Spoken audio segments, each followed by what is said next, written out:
Diana Sunaringsasi. Semalam aku sudah memberitahu Eyang, tetapi dia Pramodawardhani kurang setuju bila tinggal di sini. Dia tidak ingin melibatkan Eyang. Dia takut kalau misi kita gagal, Eyang dianggap melindungi kejahatan. Eyang bisa terbunuh, dan Candi Borobudur tidak akan selesai sepanjang masa. Dia memilih tinggal sendiri tanpa melibatkan siapapun. Sampai saat ini aku belum tahu Eyang, dia menghendaki tinggal di mana. Ia tidak ingin seorang pun tahu di mana ia akan tinggal.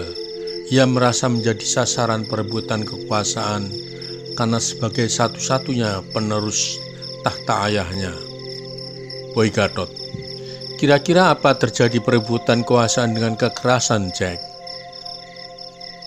Jack Danu, benar Boy, dalam 1 hari atau 2 hari ke depan dapat dipastikan akan terjadi perebutan kekuasaan karena pilihan pertama yang dipilih dan akan dilaksanakan besok malam. Dan menurut perkiraanku, perbuatan kekuasaan tidak terjadi di istana, tetapi akan menguasai dan menduduki Candi Borobudur sebagai tempat yang strategis untuk menyatakan pergantian kekuasaan kudeta militer agar rakyat semua tahu. Maka aku minta Boy dan Hambali paling tidak berada di sana untuk melihat keadaan. Karena menurut perhitunganku, bila Dyah Pramodawardhani dikorbankan, berarti penerus tata raja tidak ada. Sementara raja sudah tua, pemerintahan kerajaan tidak boleh kosong. Maka saat itu adalah saat yang tepat seseorang memiliki power akan mengumumkan sebagai Raja Mataram yang sah. Diam-diam, pasti Durmagata memiliki kekuatan pasukan yang sudah dipersiapkan dari awal. Kalau memang si kembar ada di sana, pasti mereka diminta untuk melatih pasukan. Menolak tentu tidak bisa. Sangat berbahaya bagi mereka berdua. Gunadarma, analisamu tepat sekali, Jack. Eyang juga berpikir demikian. Kalau saja Candi Borobudur dapat dikuasai, pasti semua rakyat akan mendukung. Siapa yang menang, dialah yang akan meneruskan pembangunan Candi Borobudur ke depannya. Jack Danu, benar Eyang. Momentumnya adalah saat purnama bersamaan dengan dikorbankannya Dyah Pramodawardhani ke kawah Gunung Merapi. Nah Diana, selamat menjalankan tugas. Hati-hati. Diana Sunaringsasi. Terima kasih Jack, sayangku. Kami berdua berangkat sekarang. Tolong titip Sukronoto, bawa nanti sebagai barang bukti, sebagai saksi hidup. Sesaat setelah Diana Sunaringsasi dan Yos Eko hilang dari pandangan mata, Gunadarma, Nak Jack Danu, aku penasaran. Ketika Diana pamit mengucapkan sayang kepadamu, dan kenapa Diana pergi tidak bersamamu? Jack Danu, pasti Eyang dulu pernah muda, bukan?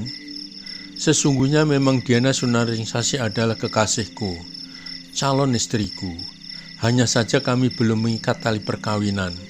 Kami belum menikah. Maka kakaknya selalu mendampingi dikala menjalankan tugas.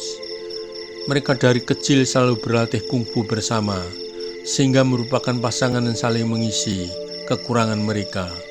Jadi aku tidak dapat menggantikan Yoseko. Gunadarma, oh begitu ya, kini aku mengerti. Aku acungi jempol, kamu tidak pernah melanggar kesopanan. Maka dengan sekali berkelebat, keduanya yang berpakaian serba hitam, dengan menutup bagian wajah sudah tidak nampak lagi. Keduanya berlari menggunakan ilmu meringankan tubuh dalam kegelapan malam menuju ke Keputren. Seperti kemarin malam, mereka langsung mengetahui di mana tempat yang paling lemah kurang penjagaan. Segera Diana Sunaringsasi melompat ke tembok lingkungan Keputren, melompat di atas pohon sambil menguasai penjagaan di bangunan utama tempat Dyah Pramodawardhani berada. Dilihatnya masih ada orang menjaga seperti kemarin, yang juga asik bermain kartu, agar tidak mengantuk. Segera Diana meloncat turun menyelinap masuk bangunan utama, langsung membuka pintu kamar Dyah Pramodawardhani yang sudah menunggu, yang juga berpakaian serba hitam, guna penyamaran, dan membawa sedikit bungkusan pakaian. Diana Sonaringsasi, sudah menentukan mau tinggal di mana? Dyah Pramodawardhani, belum Diana, terserah kamu saja sebaiknya di mana. Yang penting aku sendiri, tak seorang pun tahu tempatku, dan ada yang menjaga keselamatanku. Diana Sonaringsasi, kalau yang menjagamu tentu saja kakakku. Dia tidak akan berbuat macam-macam kepadamu. Dia akan menyiapkan makanan sebisanya sesuai dengan makanan pendaki gunung yang kami kuasai. Rasanya tempat pertapaan yang Gunadarma sangat cocok untuk kamu tinggal beberapa waktu bersama kakakku yang menjagamu sampai saatnya tiba aku jemput untuk membongkar konspirasi nanti. Dyah Pramodawardhani, terima kasih Diana. Ini pakaianmu nanti bila berangkat untuk dikorbankan. Gaun pengantin putih yang sudah aku persiapkan bila aku nanti menikah dengan pasanganku. Engkau tidak akan dikenali karena wajahmu tertutup walaupun samar. Orang sulit membedakan antara aku dan kamu karena kita hampir mirip. Paman Pati Lembu Segoro akan menjemput dan mengantarmu ke kawah Gunung Merapi. Diana Sonaringsasi, oke, kita berangkat. Kakakku sudah menunggu di sana. Sekarang bagaimana kita keluar dari sini berdua agar tidak kelihatan oleh kedua penjaga yang asik main kartu itu? Dyah Pramodawardhani, itu gampang.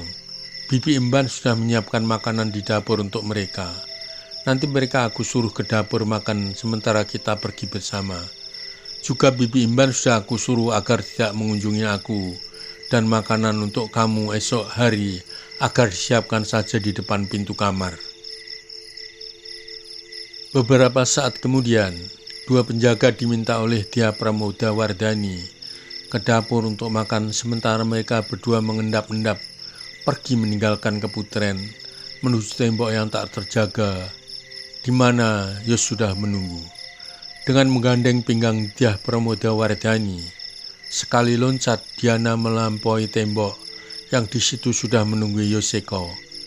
Diana Sonaringsasi, kenalkan ini kakak Yoseko yang akan menjagamu. Yos, ajak dia ke tempat pertapaan yang Gunadarma saja. Rasanya cocok untuk mengasingkan diri beberapa hari. Sementara aku akan kembali ke kamar siap menjadi korban esok hari. Sampai ketemu.